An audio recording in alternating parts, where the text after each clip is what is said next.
Olá, meus amigos e minhas amigas das oficinas de astronomia. Eu sou o professor Luiz Augusto da Silva e este é o nosso encontro de número 484, sequência da oficina anterior, onde nós vamos continuar dissecando os pormenores de um dos casos mais intrigantes da casuística ufológica brasileira. Eu lembro duas coisas: eu sou astrônomo e não ufólogo. E em segundo lugar, as oficinas de astronomia não são oficinas de ufologia. Nós estamos abordando o assunto aqui meramente porque ele tangencia o campo da astronomia e também da meteorologia, né? E sem falar na física, naturalmente, né, meu diretor? Comando do estúdio sempre a cargo do nosso capitão Kirk, Thiago Basso, saudando a presença aí dos demais presentes hoje nas gravações, entre eles o nosso ilustre vice-presidente da rede Ômega Centauri, professor Delcio Basso.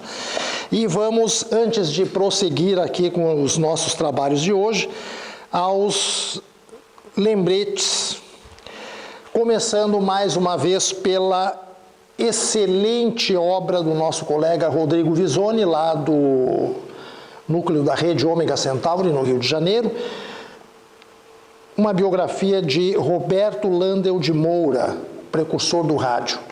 O Visoni tem outros livros também, entre eles um livro sobre a invenção da máquina de escrever, um livro sobre os balões de Santos Dumont, esse já mais antigo, e agora o Visoni está trabalhando num novo projeto de livro, que já está diagramado, pronto, provável parceria com a Universidade Federal do Rio Grande do Norte, e existe uma vaquinha lá na internet, no site vaquinha.com.br, para você colaborar para o levantamento de fundos para o custeio de mais essa edição. As próprias universidades, vocês sabem, estão sem dinheiro. O cenário para educação e cultura no Brasil até o momento é dos mais desoladores, né? Espero que melhore, mas no momento a coisa está muito difícil. Então, quem quiser ajudar, entra lá, vaquinha.com.br, vaquinha é com K, né, meu diretor? O número de ID é 675869.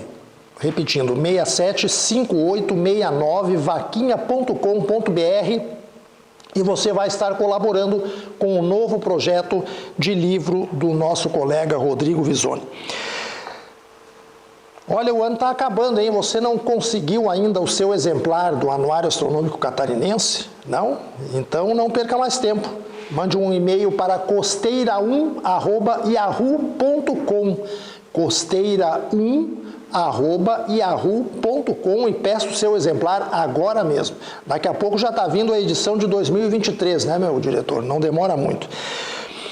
Bem, temos também novidades na rede Ômega Centauri, o programa de participação popular, agora com apenas R$10 por ano. É isso mesmo, apenas R$10 por ano você se torna um associado da rede Ômega Centauri e contribui para o custeio dos nossos projetos educacionais. Entre lá no site redeomegacentauri.org e saiba mais detalhes a respeito. O nosso planetário móvel, programa de astronomia itinerante da rede Ômega Centauri, a partir do dia 1º de agosto, está de novo de volta às escolas, aos centros culturais, a quem quiser contratar. Então entre no site também e saiba mais, contrate o nosso planetário móvel para a sua escola ou centro cultural. Bem, meus amigos e minhas amigas das oficinas de astronomia, hoje nós vamos continuar a abordagem da oficina anterior, onde novamente estamos falando sobre o caso do voo VASP 169, onde um fenômeno aéreo não identificado teria sido avistado pelo comandante da aeronave, também pelos seus passageiros, detectado em radar, etc. Para quem não lembra ou não vivenciou, né, o caso VASP 169 aconteceu na madrugada de 8 de fevereiro de 1982, quando um Boeing 727 da extinta empresa aérea Viação Aérea São Paulo, ou VASP, prefixo Papa Sierra November Golf, decolou de Fortaleza com destino a São Paulo e escala no Rio de Janeiro. O comandante teria avistado uma luz estranha que ele pensou tratar-se de um objeto voador não identificado. Ele comunicou também aos passageiros essa ocorrência, supostamente os passageiros teriam também observado. O caso ganhou as manchetes naquela época e é lembrado ainda até os dias atuais, tá? Como a gente vai ver logo na sequência desta apresentação. Nas oficinas de astronomia, nós já abordamos o assunto na oficina 181, em 5 de setembro de 2003, na oficina 331, em 19 de abril de 2013, ocasião dos 30 anos do caso, e na oficina 479, agora recentemente, em 2022, e na oficina anterior, 483, e na oficina de hoje. Muito bem, nós fizemos uma reconstituição na oficina anterior, uma reconstituição do voo, na tentativa de tentar entender o que teria de fato acontecido em toda aquela sequência de fatos. E hoje nós vamos tentar entender também o que haveria acontecido, não na cabine de comando do avião, mas na cabine de passageiros, tá? A partir daquele momento em que o comandante Gerson Brito avisa os passageiros de que tinha um disco voador seguindo a aeronave.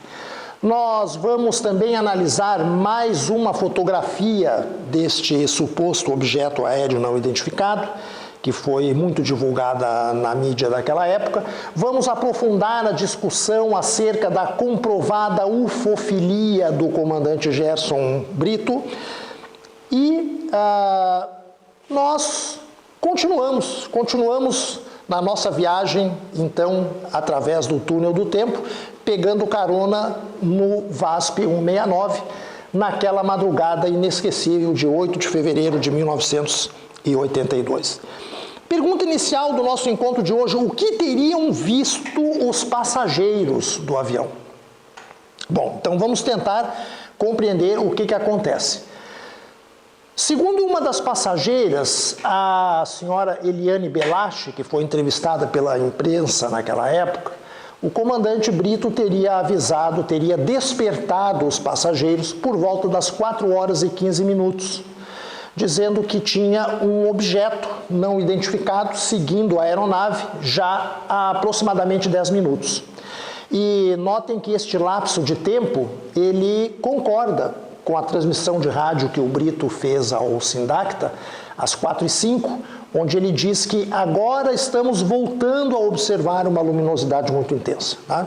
Então, parece mesmo que os passageiros foram despertados ao redor das 4h15 da madrugada. Nesse momento, a aeronave já executava o trecho final ali, antes da escala no Rio, né, entre Belo Horizonte e Rio de Janeiro, já estava em procedimento de redução de altitude e já estava mergulhando em camadas de nuvens esparsas de uma frente fria que se achava ali sobre a região sudeste naquela ocasião. E também já eram perceptíveis os primeiros sinais do clarear do dia, os primeiros sinais da aurora. E tudo isso vai influir agora no que vai acontecer. Portanto, meus amigos, primeira observação: os passageiros não viram aquilo que o comandante Brito viu inicialmente. O que o comandante Brito viu inicialmente? Com quase toda certeza, uma miragem superior do planeta Vênus, mas nas proximidades da cidade de Bom Jesus da Lapa, lá na Bahia, ao redor das 3 horas e 12 minutos, 13h30 da manhã, por ali. Naquele momento, a maioria dos passageiros, com certeza, dormia, ninguém percebeu nada de estranho. Muito bem, então essa etapa os passageiros seguramente não testemunharam. Quando os passageiros são despertados, nós sabemos que a aeronave já estava entre Belo Horizonte e o Rio de Janeiro. Naquela etapa do voo, o planeta Vênus já estava normalmente visível acima do horizonte. Tá?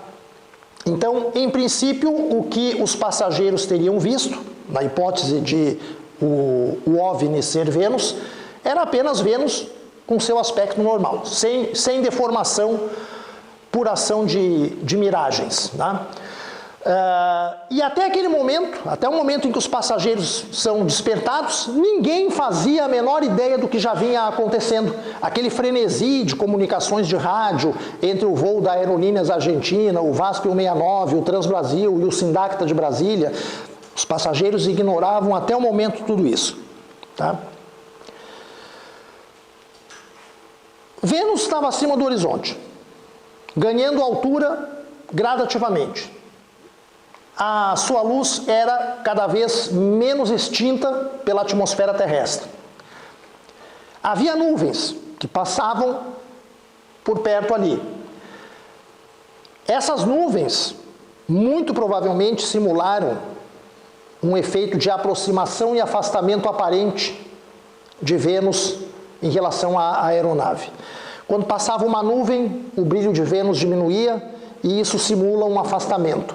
Quando a nuvem saía, o brilho voltava ao normal e isso simula uma aproximação. Então, isso com certeza iludiu boa parte dos passageiros. É preciso lembrar que, no caso de Vênus, visível através de nuvens que não são muito espessas, existe um outro elemento também que confunde as pessoas. Ele dá a perfeita impressão de que não está no espaço. Ele dá a perfeita impressão de que está abaixo dessa camada de nuvens ralas, porque o brilho não é atenuado significativamente. Então a pessoa tem a perfeita impressão de estar observando uma luz dentro da atmosfera terrestre, abaixo das nuvens, ou digamos, aquém das nuvens. Tá? Isso é muito comum. Em 1982, a aparição matutina de Vênus começou com a conjunção solar inferior dele, no dia 21 de janeiro, e a partir dali o planeta invade o céu das madrugadas bastante rápido. Ele vai atingir o máximo de brilho no dia 24 de fevereiro, com magnitude 4,6 negativa, e o que quer dizer que lá no dia 8 ele já estava bastante brilhante. Né? E a gente lembra também que Vênus é muito brilhante mesmo, tanto que em lugares escuros ele chega a projetar sombras bem fraquinhas. Tá? Bom, aí a edição de 9 de fevereiro, o dia posterior ao incidente, né? 9 de fevereiro de 1982, do jornal Folha de São Paulo, ela trouxe o depoimento de mais uma passageira do avião, a senhora Silésia Del Rosso, que descreveu ter visto um objeto brilhante com 5 pontas, mas que não tinha nenhum raio luminoso. Vejam só as palavras literais da descrição, né, dessa passageira. Não tinha, assim, nenhum facho colorido. Era uma coisa quase estática. Me parece até parado no ar, com muito brilho, muita luz. Ora, meus amigos e minhas amigas, nós temos aqui uma típica observação do planeta Vênus. É assim que a maioria das pessoas descreve o planeta Vênus.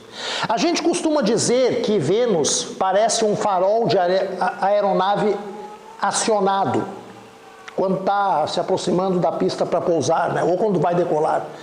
E essa é justamente a impressão que as palavras do comandante Brito nos transmitem quando ele diz que a sinalização parecia ser a de uma aeronave com as runways ligadas, ou seja, as luzes de decolagem e pouso ligadas. Tá? Essa descrição aqui, citada literalmente, ela consta na transmissão que o comandante fez ao Sindacta às 4h11 da madrugada, quando ele já via Vênus acima do horizonte, em princípio com o seu aspecto normal. Tá? Então,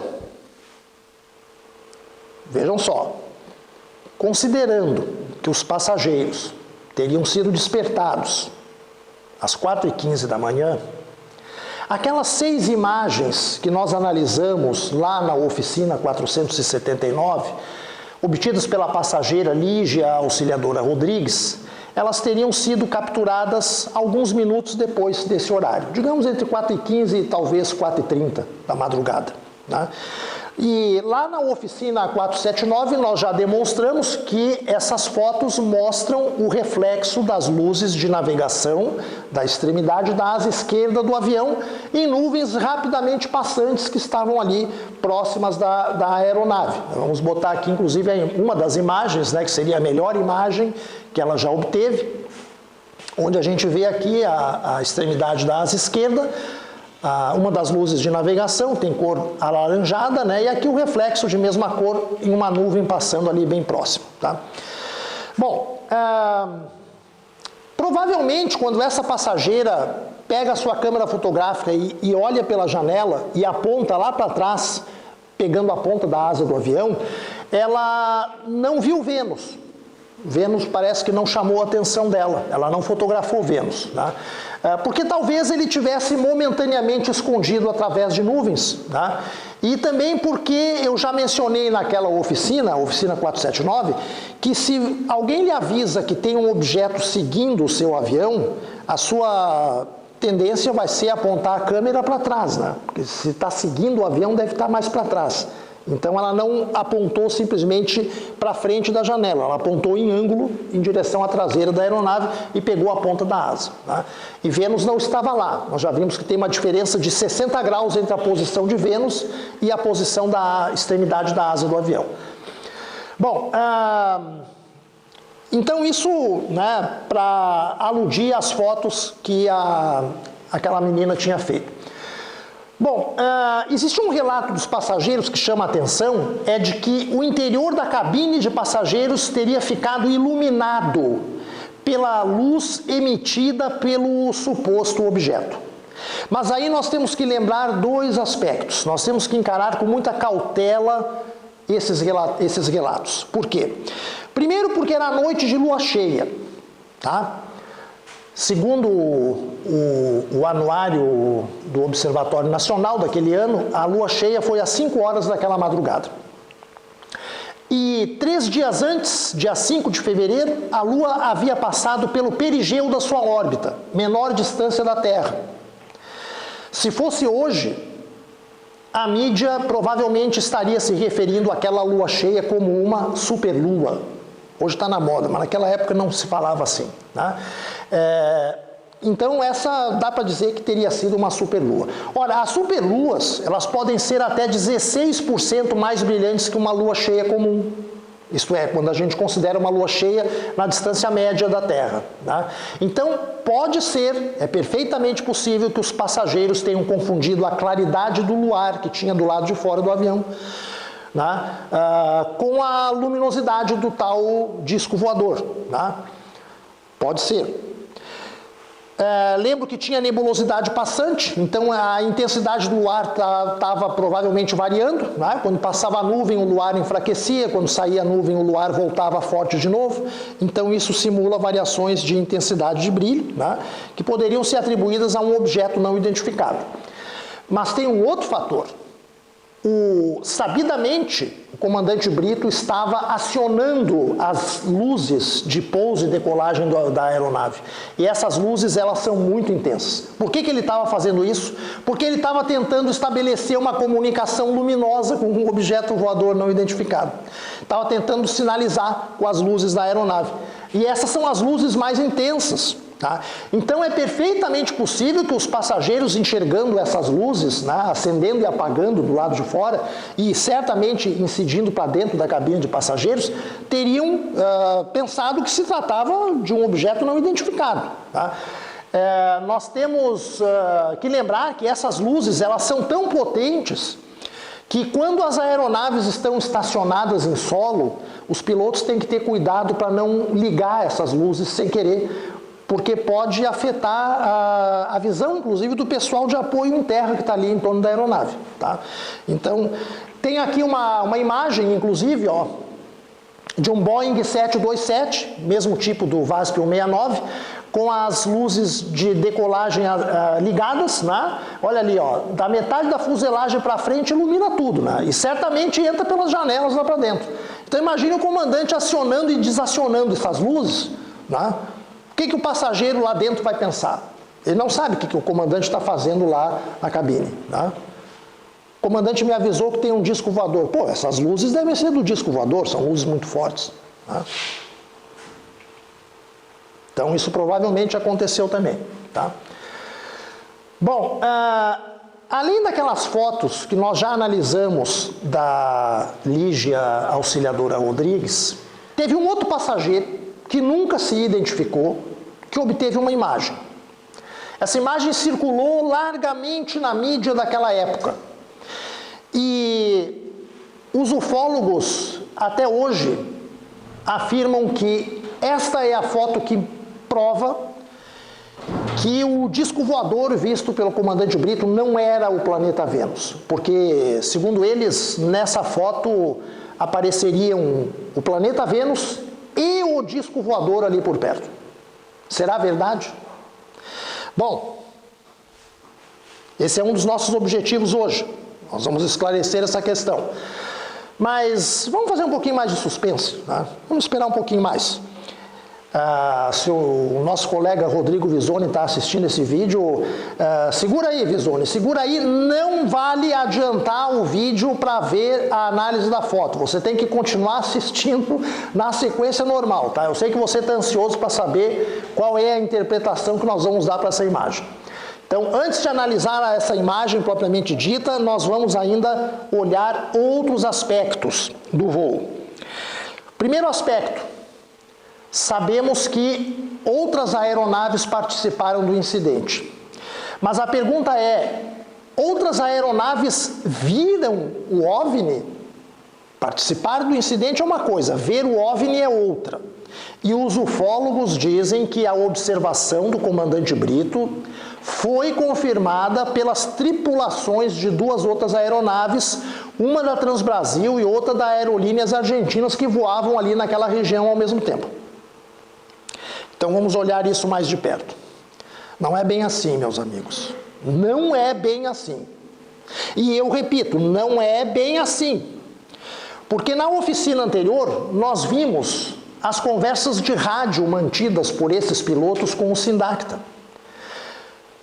A tripulação do voo da Aerolíneas Argentinas primeiro disse que não tinha visibilidade por causa de nebulosidade.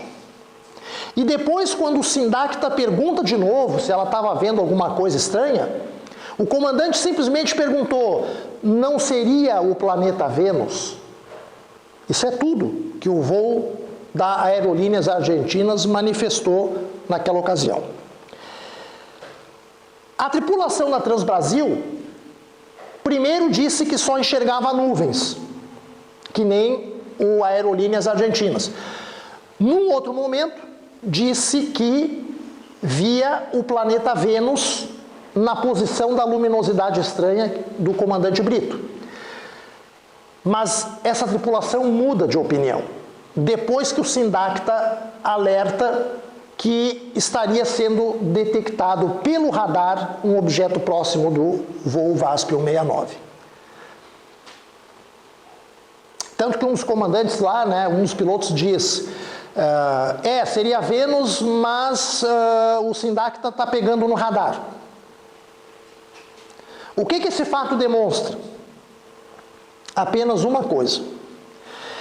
Que tanto o Milton Missaglia quanto o Mário Pravato, que estavam no comando do voo da Transbrasil, não eram conhecedores de astronomia assim muito... não eram experts, digamos, em astronomia. Tanto é que eles mudaram de opinião a partir do momento que souberam de um provável contato de radar. Nenhum dos dois sabia astronomia o suficiente para chegar e afirmar, o radar de Brasília está pegando alguma coisa, mas aquela luz que eu vejo ali na frente, com certeza é Vênus. Nenhum deles tinha conhecimento de astronomia suficiente para dizer isso, né, meu diretor? Então, a partir do momento que está no radar, não pode ser Vênus. Alguns dias depois, o Milton Missaglia disse para a imprensa que na posição ali da luz estranha do comandante Brito, ele só tinha visto Vênus naquela madrugada. Bom, então, moral da história. Matérias que saíram na mídia, como por exemplo na Folha de São Paulo, de 9 de fevereiro de 1982, o título da matéria era OVNI é visto de 3 aeronaves. Isto não é verdade, isto não corresponde aos fatos verificados naquela madrugada. Decididamente não. E isso se constitui no que eu chamo de um efeito lente midiático. Ou seja, a mídia aumenta e também distorce os fatos, tá? Isso é muito comum.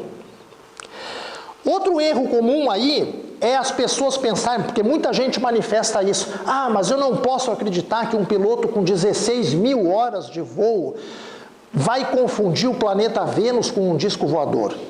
Não pode. Pode sim, meus amigos, porque é um erro muito comum pensar que piloto de avião é expert em astronomia. A maioria deles não sabe diferenciar Júpiter de Vênus. Agora, isso não é importante, né? E antes que as pessoas fiquem preocupadas, também não afeta a segurança da aviação, né? Porque para ser um bom piloto aeronáutico, não precisa ser um bom astrônomo. Aliás, não precisa nem ser astrônomo. Não precisa nem ser astrônomo, tá? Então, a mensagem que deve ficar aqui é essa aqui, ó. Piloto de avião não é astrônomo. E não tem obrigação de ser astrônomo. Alguns podem até ser, mas em geral não são, tá? Então não é surpreendente que o planeta Vênus possa ser confundido às vezes com outras coisas. E aí entram os ufólogos inconformados, tá? Que dizem, é sempre Vênus, é sempre Vênus. Bom, nem sempre, mas no caso do voo VASP 169, as evidências em prol de Vênus são muito contundentes, muito mesmo, tá? Outro aspecto do voo, a questão da miragem. O comandante Brito vê uma luz estranha às 3 horas e 12 minutos pela primeira vez durante o voo. E se essa luz era Vênus, temos um problema, porque Vênus não tinha nascido naquela hora na posição em que se encontrava o avião, lá perto de Bom Jesus da Lapa, na Bahia.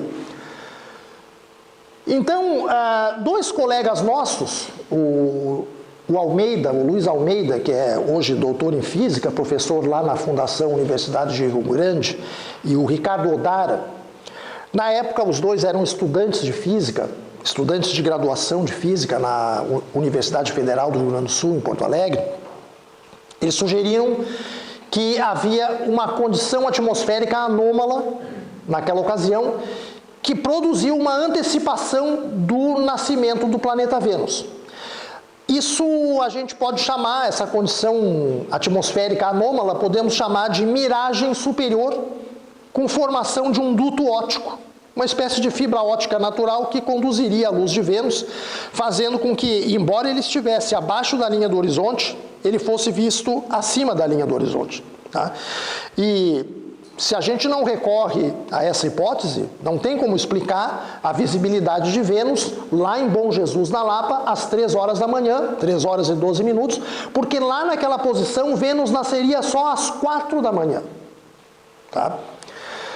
Muito bem, então lá no meu artigo em 2013, né, onde eu analisei o caso VASP 169, eu sugeri que a gente precisava realmente, né, de uma miragem. E apontei esse tipo de miragem aqui, conhecida como Nova Yazemilia, ou ainda outra variedade conhecida como Fata Morgana, que seriam exemplos de miragens do tipo superior que poderiam explicar essa antecipação natural do horário de nascimento do planeta Vênus. E eu até me inclinava mais pela Nova Yazemilia.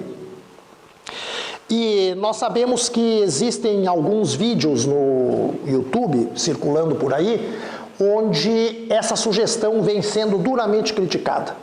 Alegam que a miragem Nova Yazemilia só ocorre em regiões polares, regiões frias, e não poderia ocorrer numa região tropical, como por exemplo na Bahia, no interior da Bahia.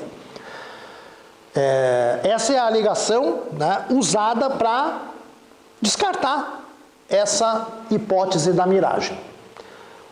Mas isso não é verdade. E afirmo com todas as letras, quem diz que a miragem Nova Yazemilia não pode ocorrer fora das regiões polares está errado. Ela pode ocorrer em qualquer latitude geográfica, embora, sim, seja mais comum nas regiões polares. Mas não é impossível a ocorrência dessa miragem em outras latitudes, tá? E eu não vou nem insistir especificamente na Nova Yazemilia. Eu volto a destacar, o que a gente precisa é uma miragem do tipo superior com formação de duto óptico. A Nova Yazemilia faz isso, mas não é o único tipo de miragem que pode existir com esse mecanismo de funcionamento. Tá? E aqui eu tenho que ressaltar um aspecto importantíssimo, hein? A ciência ainda não conhece todas as miragens superiores que podem se formar na natureza. E muitas delas não são conhecidas, com certeza ainda, e outras já foram observadas, mas não foram modeladas. Então, realmente, não dá para dizer, né, que é absurda a hipótese da miragem. E quem duvidar, vá consultar, por exemplo, essas referências aqui, entre muitas outras. Young, 2020, está aqui o site. O paper do Lane, em 2003, na revista Applied Optics. O Greenler, no Journal of Optical Society of America, o Lane e Legal, em 98, de novo na Applied Optics. São revistas de primeira linha que trabalham com física e ótica da luz, né? E que frequentemente abordam miragens e modelagens de miragens. Tá? Então, para encerrar essa questão da miragem, a hipótese dela ter acontecido lá perto de Bom Jesus da Lapa é muito razoável e não é absurda em hipótese alguma. E até a ideia, volto a dizer aqui, nem foi minha. Né? Eu apenas corroboro a proposta dos nossos colegas, o Almeida e o Odara, lá no ano de 1982, logo depois que aconteceu o caso. Tá? Outro aspecto que nós temos que insistir também, né, e que é importante no contexto geral desse caso, é o que eu chamo de ufofilia do comandante Brito. Ufofilia é aquela simpatia que uma pessoa manifesta por essa temática de discos voadores, em particular pela possibilidade de que eles sejam naves extraterrestres que visitam a Terra e tal. O comandante Brito era comprovadamente, digamos assim, ufofílico. E isso fica provado porque ele reporta... onde é que está isso? Aqui eu tenho uma referência onde eu estou introduzindo esse conceito de ufofilia, né? Melhor, chamando atenção para ele, né? Que é um livro aí que vai ser publicado até o final do ano, editado lá na Espanha. Né? É um capítulo de livro, tá? Que eu fui convidado para escrever. Bom, a ufofilia do Brito fica evidenciada a partir do momento que ele declarou para a mídia que tinha tentado estabelecer um contato telepático com a tripulação do objeto voador que seguia o seu avião. Tá? Então, a partir daí, assinou o atestado de ufofilia. Tá? E segundo declarações posteriores que ele deu, no dia seguinte, ele já teria avistado OVNIs em outras 3 ocasiões anteriores. Quais foram essas ocasiões? Num voo entre Teresina e Fortaleza, lá no Nordeste, em 1964. Em 1976, entre Campo Grande e São Paulo, quando ele disse que viu uma esfera metálica cerca de 3, 4 mil pés acima do avião dele, tá? Que talvez pudesse até ser um balão meteorológico, não se sabe, não se tem mais detalhes dessa ocorrência. E a terceira vez foi em Governador Valadares, interior de Minas Gerais, numa noite em 1979. Uma ocorrência que o próprio Brito dizia que tinha sido muito parecida com o caso do VASP 169. E aí, né, fica me coçando a orelha, né, a pergunta que não quer calar, meus amigos, é que se o caso do VASP 169 é explicável pelo planeta Vênus, será que o caso de Governador Valadares, em 1979, também não seria? Não vamos afirmar nada, até porque a gente, infelizmente, não detectou, não achou nenhum outro detalhe a respeito dessa ocorrência. Se alguém, inclusive, tiver mais informações a respeito, que está assistindo o vídeo, a gente gostaria até de receber essas informações para aprofundar aquela análise. Bom, depois dessas 3 oportunidades, o Brito declarou que ele acabou se transformando em um estudioso do assunto discos voadores. Tá? Então, ele mesmo admitia. E num programa de TV, muitos anos depois, o piloto Mário Pravato, que era do avião da Transbrasil, declarou também que sabia que o Brito era um estudioso, era um simpatizante dos discos voadores. Já, inclusive, lá naquela noite da ocorrência, ele conhecia, né, essa característica do comandante Brito. Bom, quero dizer também que, evidentemente, que ufofilia não afeta a segurança aeronáutica, né? Fiquem tranquilos, tá? Muito bem, meus amigos. E agora chegou a vez dessa outra imagem que o nosso colega Rodrigo Visoni, lá do Rio de Janeiro, sugeriu que nós incluíssemos na análise, né? Porque essa imagem que nós vamos ver agora na sequência, e mais aquelas 6 imagens da Lígia Rodrigues, são as únicas evidências fotográficas do incidente VASP 169. Tá? Infelizmente não havia smartphones naquela época, né? Então se houvesse teria sido bem diferente. Né? Infelizmente não havia. As fotos da passageira Lígia Rodrigues a gente já analisou na oficina 479, conforme eu já disse ainda há pouco, né? E para vocês terem uma ideia, olha aqui, ó, uma das melhores fotos que ela obteve ali, né, que a gente já analisou lá, e aqui 2 fotos, 2 imagens de um Boeing 727 com as luzes de navegação acionadas, olha ali, ó, na ponta da asa, luzinha laranja, vista aqui em mais detalhe, tá? Então essa luz que aparece ali, né, e que dá a mesma cor nesse reflexo ali na nuvem. Então não há dúvida nenhuma. Era um reflexo na nuvem da luz de navegação da extremidade da asa da aeronave. Sem dúvida nenhuma. Tá? E agora sim, né? Estou fazendo um pouquinho de suspense, né, meu diretor? Vamos analisar a outra imagem. É chegada a hora de analisarmos a outra imagem. Tá?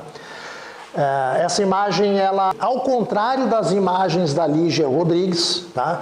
Essa imagem que nós vamos ver na sequência, ela apareceu em preto e branco em todos os jornais praticamente, apareceu inclusive na revista Veja, na edição de 17 de fevereiro de 1982, na página 50. Aqui ela apareceu em cores.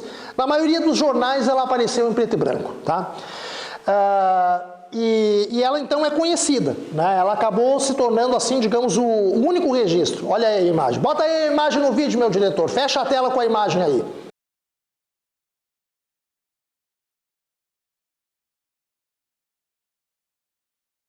Que decepção, né, meu caro professor Delcio Basso?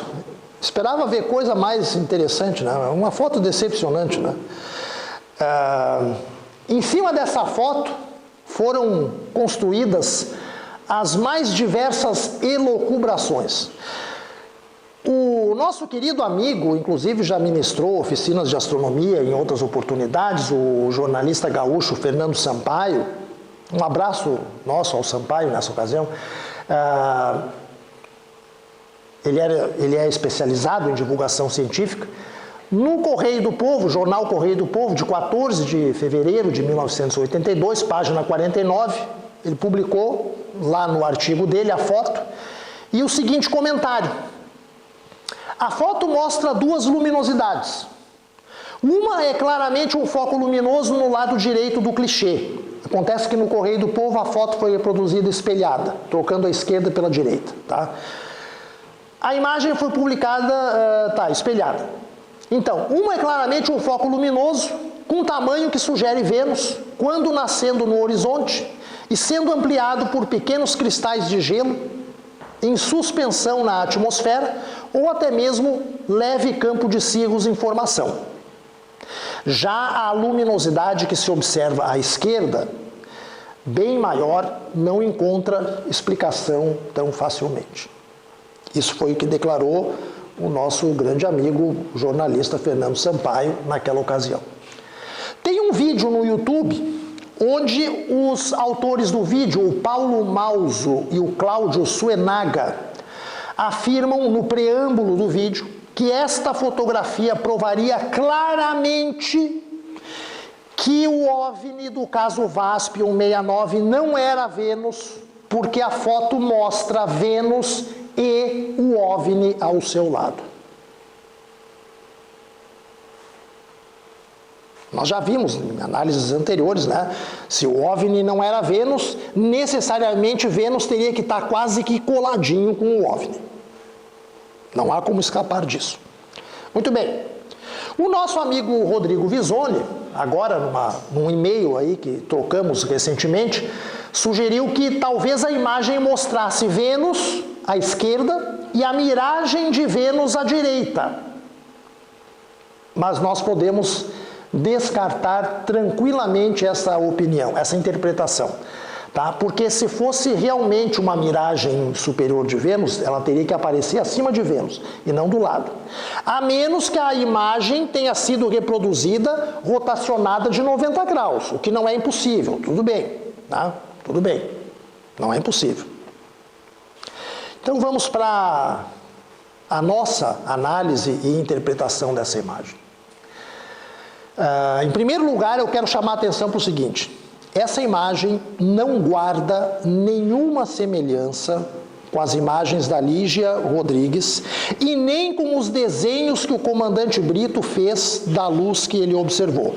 Eu coloquei as três coisas aqui num slide só para a gente comparar. A foto desse passageiro anônimo, a melhor imagem obtida pela Lígia Rodrigues, né? E os desenhos do comandante Brito que ele disponibilizou para a mídia naquela época. Então, são três coisas completamente diferentes. Nós estamos confrontados com três coisas completamente diferentes. Tá? Completamente diferentes. Não há como relacionar uma com a outra. A minha primeira impressão, quando comecei a olhar para essa imagem com mais atenção, foi de que talvez eu pudesse ter uma imagem de Vênus à esquerda, com uma pequena reflexão de Vênus na própria atmosfera da Terra, na parte de baixo, que é um fenômeno que às vezes ocorre no nascer e pôr do Sol, conhecido como subsol, ou apelidado também de Sol ômega. Tá? E que eu provavelmente tinha do lado ali da imagem de Vênus algumas reflexões nas camadas da janela do avião. Tá? Ou seja, resumindo, né, tá aqui a imagem, ó, seria isso. Essa partezinha seria Vênus. Aqui uma pequena reflexão de Vênus na própria atmosfera, um sub-Vênus, se é que dá para falar isso. E desse lado, alguns reflexos, múltiplos reflexos de Vênus nas camadas internas da janela do avião. Essa foi a minha interpretação, a minha impressão inicial. Mas não é nada disso, meus amigos. Essa imagem, ela retrata simplesmente a luz do que a gente chama de arco crepuscular primário, que é aquela claridade inicial do amanhecer, ou também chamado aurora, né? Que é visível através de orifícios na camada de nuvens que havia ali onde o avião estava atravessando. Tá?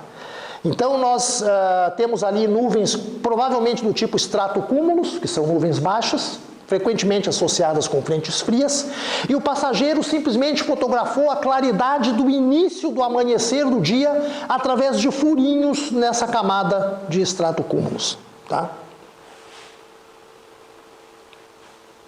Notem que a coloração ali de todas as manchas luminosas, da esquerda, da direita, é igual. É um laranjinha avermelhado, que é justamente a cor do céu no amanhecer, quando a depressão solar é ao redor de 10 a 12 graus abaixo da linha do horizonte. Então, aquelas luzes que aparecem à esquerda e à direita da foto, elas na verdade são partes de uma mesma coisa, elas não são coisas diferentes. Não é Vênus, nem miragem, não é Vênus, nem disco voador, nem coisa nenhuma. É apenas parte da claridade do amanhecer do dia que estava por trás da camada de stratocúmulos, que era opaca, mas que tinha furos que permitiam que essa luminosidade passasse. Aqui, ó. Vejam, as cores são idênticas, né? Aqui tem até um alinhamentozinho, né, dando a entender que isso daqui estaria relacionado com aquilo lá, e de fato tá, porque se eu removesse as nuvens eu teria aqui um padrão uniforme avermelhado ou alaranjado do raiar do dia. Né? Então a interpretação que nós apresentamos é essa. Trata-se do arco crepuscular primário visto através de buraquinhos na camada de nuvens. E, aliás, justiça seja feita, o nosso saudoso amigo e até para mim foi um dos meus mestres, o Dr. Ronaldo Rogério de Freitas Mourão, recentemente falecido, lamentavelmente, quando foi entrevistado pela reportagem da revista Veja naquela ocasião, disse que provavelmente a claridade era a claridade do amanhecer refletida por uma nuvem. Quer dizer, ele matou a charada na hora, né? Na verdade, não tem reflexão por nuvem, né? Eu diria que não se trata de um fenômeno de reflexão luminosa, se trata da simples observação da claridade do início da aurora através de orifícios numa camada de nuvens que a gente sabe que era fragmentada, até porque apareceu nas imagens do satélite que a gente mostrou na oficina anterior. E eu, inclusive, fiz algumas simulações com imagens obtidas por mim, que estão publicadas lá no meu Atlas de Nuvens e Ótica Atmosféricas, que foi publicado em 2018 pela rede Ômega Centauri. Eu estava num avião a aproximadamente 35 mil pés. Ao amanhecer, tinha uma camada de estratocúmulos e essa camada tinha furinhos. E a claridade se insinuava, penetrava esses furinhos, né? E eu fiz 2 ou 3 imagens, essas imagens estão lá no meu Atlas. Fazer um merchandising aqui, né, meu diretor? O nosso Atlas pessoal de nuvens e ótica atmosférica, você pode adquirir o seu exemplar por apenas R$ 129,90. Entra lá no site da rede Ômega Centauri para saber como proceder. Assista também à nossa oficina de astronomia 443, que é inteiramente dedicada a esse trabalho. São quase 2.000 imagens com comentários e insere-se também 6 ou 7 capítulos, já nem me lembro bem agora, sobre nuvens, ótica atmosférica, fenômenos incomuns, etc. Tem até, inclusive, imagens de pseudodiscos voadores, tem todo um capítulo lá, tem toda uma aula de imagens sobre essas imagens curiosas, né, que muita gente confunde com OVNIs. Então eu peguei as 2 imagens minhas lá, processei no Photoshop, reduzi o brilho e aumentei o contraste. Ó, tem uma coisa bem parecida, né? Claridade do amanhecer, rasgando uma camada de nuvens do tipo estratocúmulos. Tá? Então nós sugerimos que é isso que simplesmente foi observado. Essa imagem, o passageiro, seja ele quem for, né, foi certamente capturado entre Belo Horizonte e Rio de Janeiro. Tá? E também aí dá para ver que não pode ser a interpretação lá do nosso colega Visoni, né, de que seria Vênus e a sua miragem, porque Vênus e a sua miragem aconteceram lá em Bom Jesus da Lapa, na Bahia, conforme a gente viu na reconstituição do voo na oficina 483. Tá? Então não haveria... lá não tinha passageiro fotografando, os passageiros nem sabiam que estava acontecendo alguma coisa estranha e a maioria deles estava dormindo. Tá? Eles só vão ser acordados depois de Belo Horizonte, quando o avião já está reduzindo a altitude, o dia já está amanhecendo e a aeronave está chegando perto do Rio de Janeiro. Tá? Então essa imagem, ela provavelmente foi feita ali, né? Certamente foi feita no trecho entre Belo Horizonte e Rio de Janeiro, com uma depressão do Sol ao redor de 10 graus. É a transição entre a aurora astronômica e a aurora náutica. O Sol cerca de 10 graus abaixo do horizonte, ou ao redor disso. Tá? Agora, meus amigos, que já esclarecemos essa foto, eu quero chamar a atenção para algumas entrelinhas muito sutis, mas que são muito reveladoras. Primeiro, isso eu já falei, né? Vou falar de novo. Quando se comparam as fotos que os 2 passageiros fizeram e os desenhos do comandante Brito, a gente vê que é tudo uma coisa muito diferente da outra. Tá? O que o Brito desenhou? A evolução ótica da miragem de Vênus que ele viu perto de Bom Jesus da Lapa, lá no ponto A da trajetória que a gente chamou, né? Essa miragem ocorreu entre o ponto A e a posição aeronáutica conhecida como Mogol, lá na aerovia que o avião vinha percorrendo. Parece que nenhum passageiro assistiu essa miragem, porque ali estava todo mundo dormindo e o Brito não avisou ninguém. O Brito só estava falando com o Sindacta naquela ocasião, naquele momento. Tá? As fotos da Lígia Rodrigues mostram o reflexo das luzes do avião, da asa do avião, né, nas nuvens. E a foto desse passageiro anônimo revela a claridade do amanhecer em furinhos através das nuvens.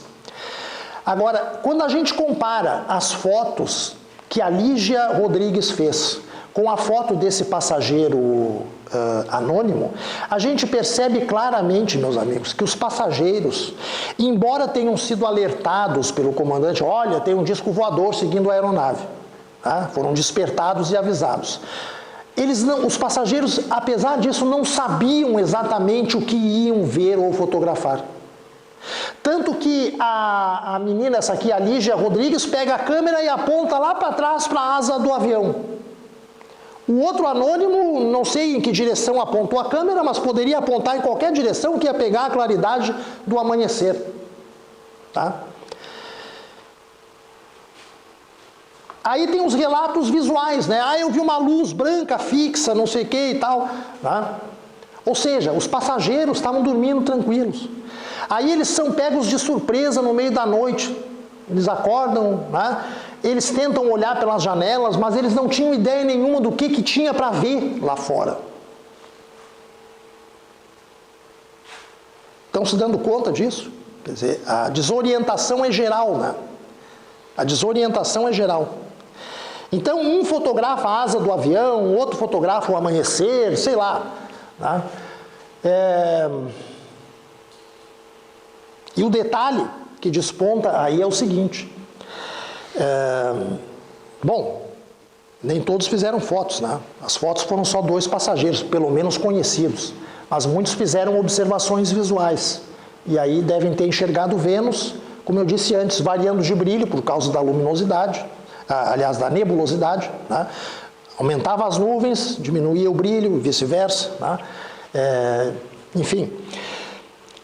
Outros tomaram a claridade do luar, ou inclusive das luzes de navegação da aeronave que o Brito estava acendendo e apagando, né, para tentar se comunicar com o disco voador, interpretaram aquilo ali como um objeto que estava ali por perto, acendendo e apagando luzes. Né? E enquanto essa confusão toda reinava na cabine de passageiros, na cabine de comando, o comandante Brito e a sua tripulação subordinada se confundiam, julgando estarem sendo seguidos por um disco voador. Tá? Ou seja, confusão geral, não só na cabine de passageiros, como no cockpit dos pilotos. Tá? E depois, meus amigos, convenhamos, se tivesse um objeto tão grande e brilhante assim como descrevia o comandante Brito, tá?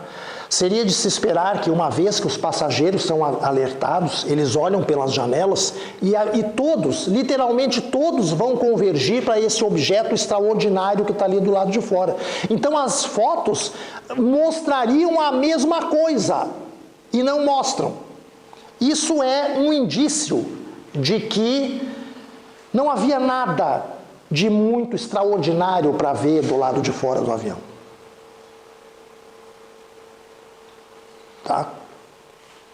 Não tinha nada de absolutamente extraordinário para ver do lado de fora do avião. Não tinha.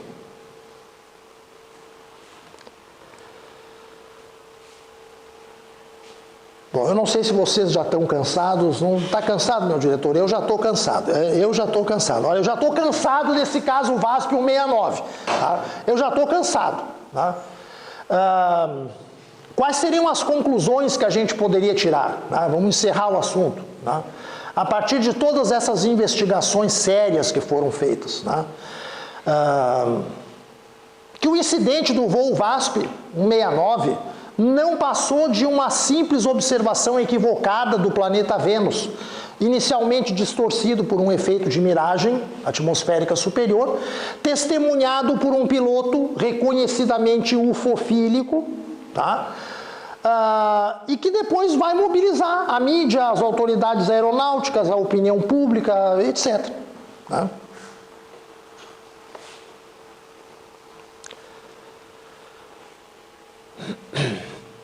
Se a gente pegar a transcrição das conversas de rádio do Sindacta com o comandante Gerson Brito, nos 2 dias posteriores a essa ocorrência, então dia 9 e dia 10 de fevereiro, tá? Quando ele estava de novo fazendo a mesma rota, né? Ele era piloto, né? Enfim, tá? Ali nós vemos que nós temos um comandante profundamente impactado emocionalmente pelos acontecimentos da madrugada do dia 8. Ele vê luzes a todo momento e fica perguntando para o Sindacta que luz é aquela, que luz é essa, enfim. Depois ele mesmo reconhece que são outras aeronaves que estão ali em curso. Ele mesmo reconhece estar vendo o planeta Vênus, mas alguma coisa diferente aconteceu no dia 8 que acabou deixando ele perturbado. Tá? E eu sugiro novamente que esta alguma coisa extraordinária tenha sido aquela miragem superior de Vênus lá próxima de Bom Jesus da Lapa. Tá? Aí provavelmente a nebulosidade se interpôs, a miragem desapareceu.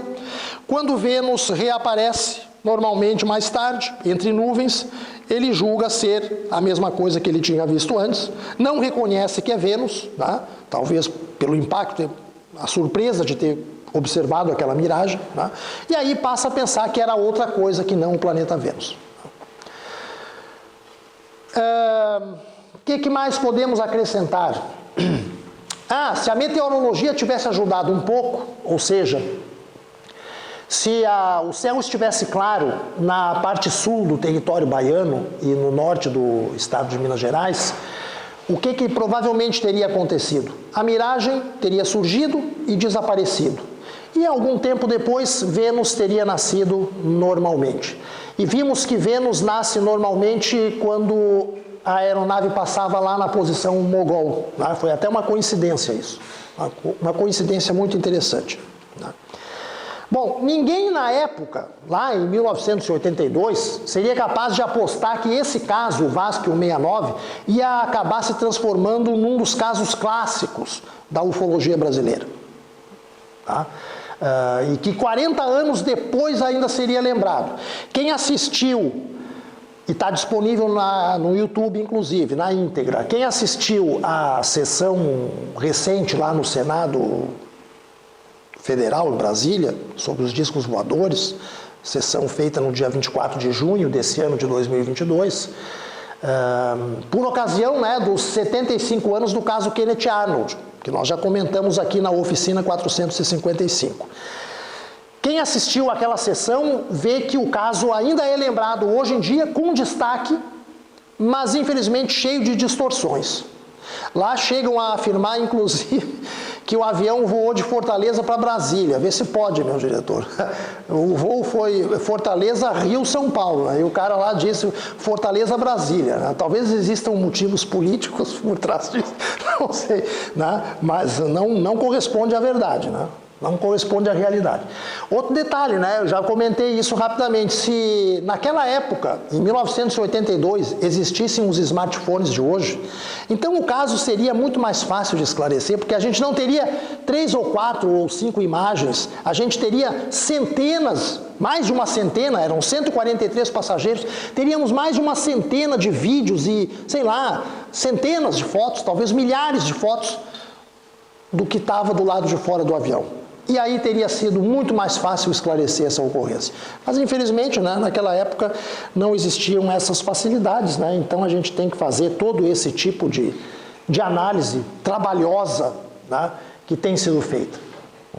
Agora, e justamente por isso também, né, por essa, digamos, documentação insuficiente, né, que é uma documentação insuficiente, né, ela é escassa, você tem que construir interpretações em cima de relativamente poucas evidências objetivas, né?